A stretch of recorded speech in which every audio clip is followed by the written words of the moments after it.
Bonjour, je m'appelle Mireille Paquet, je suis professeure agrégée au département de sciences politiques de l'Université Concordia et membre du CRIDAC.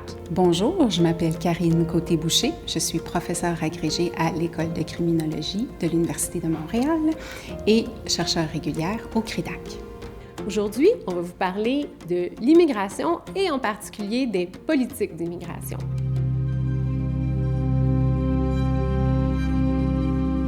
On est tous potentiellement une personne qui bouge et on est tous potentiellement un immigrant. Et moi, ce qui m'intéresse en tant que chercheur en sciences sociales, c'est pourquoi est-ce que certaines personnes sont tout d'un coup considérées comme étant des immigrants, des migrants, et comment aussi est-ce qu'on construit différentes catégories entre des catégories plus positives ou plus négatives à l'égard de l'immigration. L'immigration, c'est toujours un sujet important. Il y a toujours eu de l'immigration, il y en aura toujours. Et moi, en tant que politologue, ce que j'aime souvent rappeler, c'est qu'en fait, ce qui change, c'est à quel point on problématise cette réalité humaine-là. Est-ce qu'on en fait un enjeu ou non? Et oui, en effet, on peut s'attendre à ce que ça continue d'être important.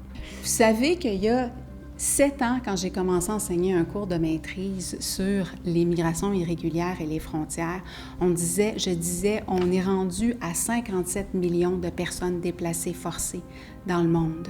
C'est le plus haut le plus haut chiffre qu'on a depuis la Deuxième Guerre mondiale. On est rendu cette année à plus de 80 millions de réfugiés et personnes déplacées internes. Et ça ne va qu'en augmentation.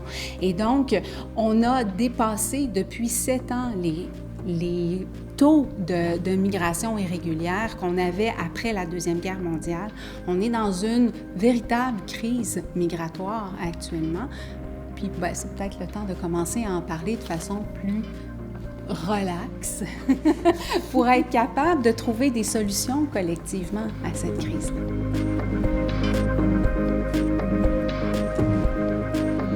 Les politiques d'immigration, c'est tout un ensemble d'actions publiques qui visent à réguler, limiter ou faciliter la mobilité humaine, que ce soit au niveau des visas, que ce soit au niveau de la détention, mais que ce soit aussi au niveau des processus qui facilitent le mouvement des gens.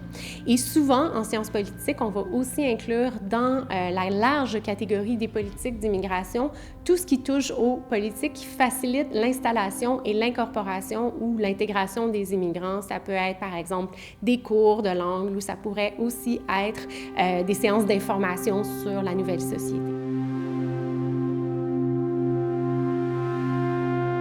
Je pense que la meilleure façon de se situer, c'est de toujours se poser la question de quelle façon est-ce que l'État souverain ou les États souverains ont tenté de, par exemple, contrôler leurs frontières ou de limiter le mouvement des populations qui habitent en leur sein. Donc, ça peut avoir pris plusieurs formes. Le passeport, c'est par exemple vraiment un symbole qui, historiquement, on peut suivre. Mais je pense que quand on réfléchit dans une perspective historique, ce qu'il faut vraiment noter, c'est qu'on vit dans une ère de politique d'immigration, on vit dans une ère de contrôle. Et ce qu'on vit à l'heure actuelle, c'est-à-dire des tentatives par les États de réguler beaucoup l'entrée des gens sur leur territoire, mais aussi les droits des gens sur leur territoire, c'est en partie, et pas entièrement, mais c'est en partie une réalité particulièrement contemporaine.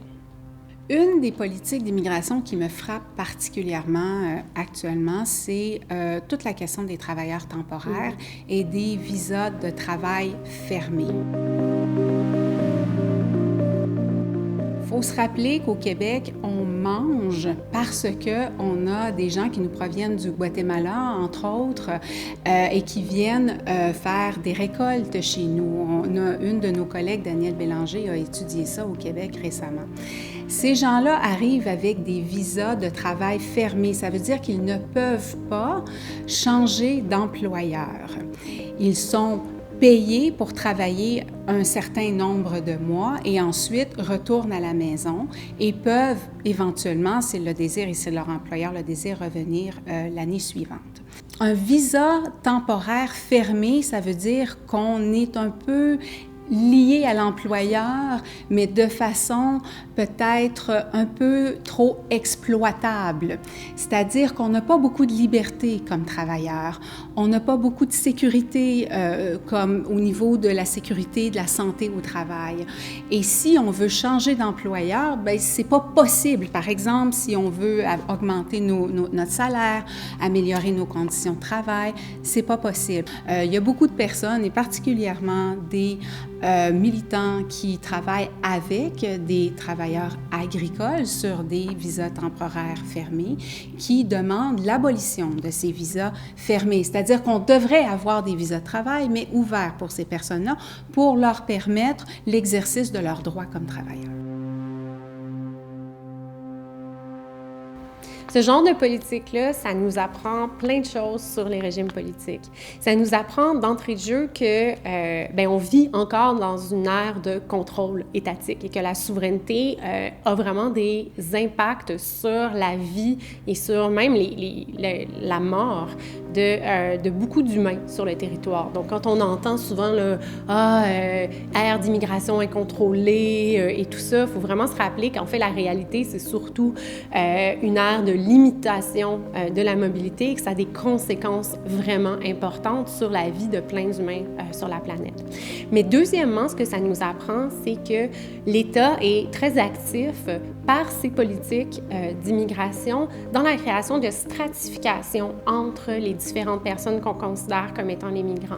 Certaines personnes vont avoir plus de droits que d'autres. Certaines personnes vont, par exemple, avoir un permis ouvert versus un permis fermé. Et qu'en faisant ce processus de hiérarchisation et de stratification-là, bien, l'État aussi confère différents privilèges liés à la citoyenneté à différents groupes. Et on l'a vu historiquement et on continue de le voir maintenant, ces privilèges-là sont souvent associés à des marqueurs de genre, à des marqueurs de racisation ou d'ethnicité ou à des marqueurs liés à l'identité nationale. Donc, ça nous montre finalement que l'État et sa souveraineté opèrent encore considérablement dans les possibilités humaines pour beaucoup de personnes.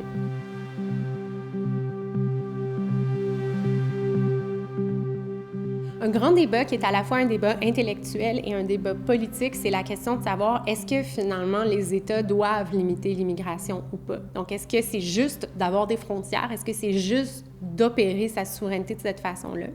Et on le voit tous les jours si on ouvre le journal. Il y a des gens qui veulent moins d'immigrants, des gens qui veulent plus d'immigrants. Il y a des gens qui considèrent que les politiques actuelles sont justes, d'autres qui considèrent qu'elles ne sont pas justes. À cet égard-là, il y a vraiment chez les gens qui font de la théorie politique et de la théorie politique normative, des grands débats à savoir, ultimement, est-ce que ces politiques d'immigration-là sont justes et acceptables pour un État démocratique? Un penseur qui est particulièrement intéressant à cet égard-là, c'est Joseph Cairns, qui travaille à l'Université de Toronto, qui, lui, a développé une théorie normative libérale liée à la frontière et liée à la justification, finalement, des politiques d'immigration ou non. Et une des choses que Cairns dit qui, je pense, est très utile à souligner et à garder dans notre tête parce que c'est un exercice intellectuel, c'est que Cairns nous rappelle finalement que dans plusieurs cas, la citoyenneté, à proprement parler, c'est presque un privilège féodal. C'est-à-dire que d'avoir un passeport d'un pays de ce qu'on appellerait le Nord global vient avec tellement de privilèges et des privilèges qu'on reçoit à la naissance et qui ne sont pas nécessairement acquis, qu'on vit sur une planète qui est hautement inégale entre des gens qui ont ce privilège et des gens qui ne l'ont pas. Une chose que je trouve intéressante qui a été écrite par Ayelet Shachar, qui est une chercheure de l'Université de Toronto également, qui a écrit un livre qui s'appelle Birthright Lottery. Et ce qu'elle dit, c'est que finalement, en fait, chacun d'entre nous, on n'a rien fait pour mériter cette citoyenneté, pour mériter ces droits de mobilité. Et basé là-dessus, Cairns dit, écoutez, si on est vraiment, si on croit vraiment à l'égalité humaine et aux droits humains, il faut reconnaître que ce privilège-là, il ne permet pas l'égalité entre les humains. Et basé là-dessus, ce qu'il va nous dire, c'est que ultimement, il faut ouvrir les frontières parce que ce n'est qu'en permettant la liberté de mouvement et aux personnes l'opportunité ou l'occasion d'aller chercher quelque chose ailleurs, entre des pays riches et des pays pauvres, où on va où on va commencer finalement à pouvoir baliser un peu l'inégalité liée à ce privilège qui est un privilège de naissance finalement. Donc, bien entendu, il y a plein de gens qui sont très inconfortables avec ça parce qu'ils disent mais non, c'est notre droit en tant que citoyen d'un État de décider qui pourrait venir dans notre communauté, dans notre État. Il y a plein de variétés de penseurs autour de ce débat-là, mais la question demeure super importante, c'est-à-dire est-ce qu'on a le droit finalement de limiter ce privilège-là d'entrée? Est-ce qu'on a le droit de mettre en place des politiques comme des politiques frontalières et d'autres politiques d'immigration si on respecte les droits humains? Le débat continue parce que, encore une fois, si vous ouvrez le journal, il n'y a pas d'accord.